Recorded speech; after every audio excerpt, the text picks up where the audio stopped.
I'm not buying into the theory that climate change is anthropogenic.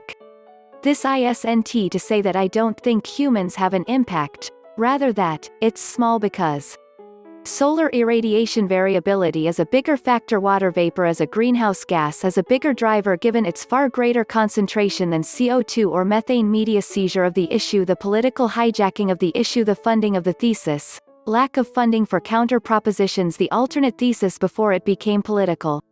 In the 1980s when I studied geology, there was evidence to the contrary, such as higher temperatures and more melting in 1100s AD, higher temperatures in previous times before Industrial Revolution, higher CO2 levels without corresponding high temperatures. It goes without saying climate change is ongoing.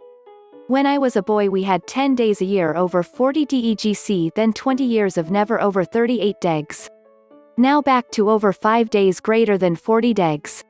The Sahara Desert 9,000 years ago was a lacustrine lake, setting like the Great Lakes of the USA.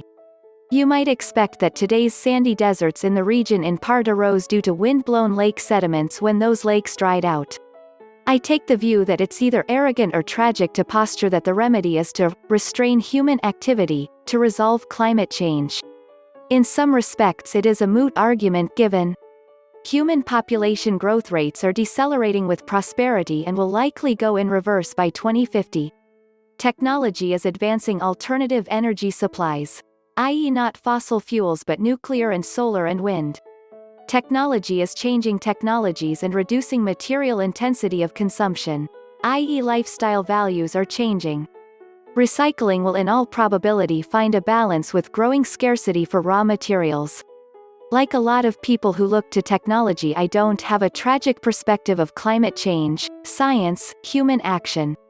I find these tragic narratives persistently emanating from the left, i.e. cultural Marxism is the name given to it. The strategy was outlined by Gramsci.